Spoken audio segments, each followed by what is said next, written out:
चतुर व्यापारी। तेनालीराम हमारे समाज के 4 बड़ों में से ब्राह्मण, क्षत्रिय, वैश्य और शूद्र में सबसे ज्यादा होशियार और तेज दिमाग वाले कौन हैं? और किस वर्ग के लोग सबसे सरल हैं? महाराज, वैश्य वर्ग के लोग अत्यंत चतुर और होशियार होते हैं, जबकि ब्राह्मण अत्यंत सरल व सीधे स्वभाव के होते हैं। तेनालीराम ने जवाब दिया। तेनालीराम की बात काटते हुए महाराज बोले, यह कैसी बात कह रहे हो तेनालीराम? ब्राह्मण तो इतना पढ़े लिखे होते हैं, फिर वे होशियार कैसे नहीं होंगे? और वैश्य तो अधिकतर अनपढ़ गंवार होते हैं, फिर उन्हें तुम चतुर और होशियार कैसे बता रहे हो?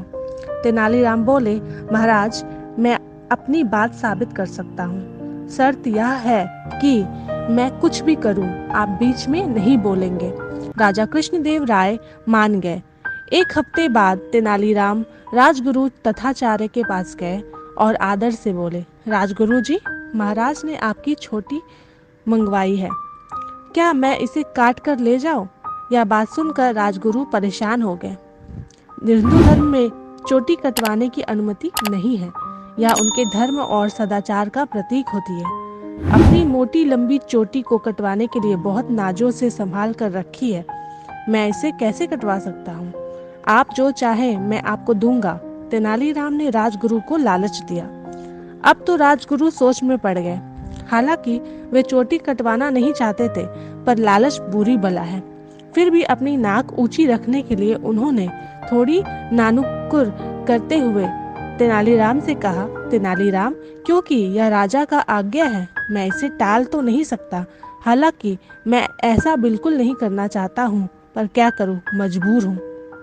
तुम ऐसा करो, चोटी काट लो, पर मुझे इसके बदले में तुम्हें 10 स्वर्ण मुद्राएं देनी होगी। अवश्य राजगुरु, मैं अभी लेकर आता हूँ। तेनालीराम तुरंत गए और शाही खजाने से 10 स्वर्ण मुद्राएं ले आए।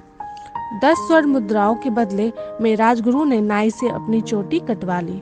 वह चोटी जिसे उन्होंने इतने वर्षों से तेल लगाकर और बेहद प्यार से इतना लंबा किया था, पल भर में साफ हो गई। फिर तेनालीराम ने शहर के मशहूर व्यापारी सुकुमार को बुलवा भेजा। उसके सिर पर भी अच्छी लंबी चोटी थी। तेनालीराम ने उससे भी वही कहा कि राजा कृष्णदेव राय को उसकी चोटी चाहिए। उसे कोई आपत्ति तो नहीं है? सुकुमार ने जवाब दिया, इस साम्राज्य की हर वस्तु महाराज की संपत्ति है। हमारी चोटी क्या, हमारा तो जीवन भी महाराज का ही है। महाराज जो चाहे वह ले सकते हैं। पर भैया, याद रहे, मैं एक गरीब आदमी हूँ, चिंता मत करो। तेनालीराम उसे आश्वासन देते हुए बोले, तुम्हें तुम्हारी चोटी की उचित कीमत मिलेगी। आपकी बड़ी कृपा है। परंतु सुकुमार कहते हुए चुप हो गए। तेनालीराम थोड़ा परेशान सा होते हुए सुकुमार से बोले, परंतु क्या, साफ साफ कहो। ऐसा है, अपनी इस चोटी के ही कारण मुझे अपनी पुत्री के विवाह में 10,000 स्वर्ण मुद्राएं खर्च करनी पड़ी। यह चोटी मेरी इज्जत का प्रतीक है।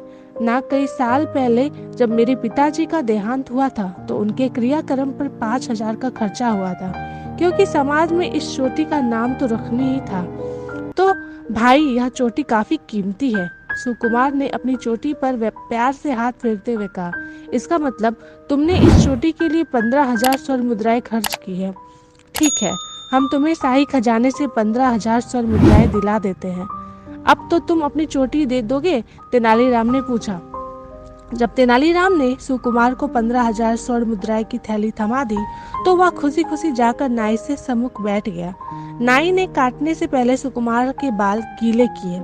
जैसे ही उसने उस तरह निकाला, सुकुमार जोर से बोले, ओ नाई, जरा संभाल कर। जानते हो ना, यह चोटी आज से महाराज की संपत्ति है। इसे इस प्रकार काटना जैसे कि महाराज कृष्णदेव राय की चोटी काट रहे हो। राजा कृष्णदेव राय निकट ही बैठे हैं, यह सब कुछ देख रहे थे। सुकुमार की बातों से उनका खून खौल उठा। वे जोर से चिल्लाए, ले जाओ इस बदतमीज व्यक्ति को हमारे सामने से। इस व्यापारी को उठाकर बाहर फेंक दो। सैनिक ने सुकुमार को उठाकर बाहर फेंक दिया। उसे थोड़ी चोट तो लगी, पर थैला में खनखनाती 15,000 स्वर्ण मुद्राएं ने सारा दर्द भुला दिया।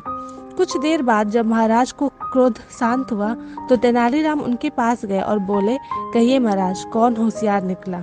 ब्राह्मण राजगुरु या जिन्होंने मात्र 10 स्वर्ण मुद्राओं के लिए अपनी चोटी उड़वा ली और यह वैश्य व्यापारी सुकुमार जो आपसे 15,000 भी ले गए और अपनी चोटी भी बचा ली। अब महाराज के पास तेनालीराम की बात मानने के सिवाय कोई चारा नहीं था।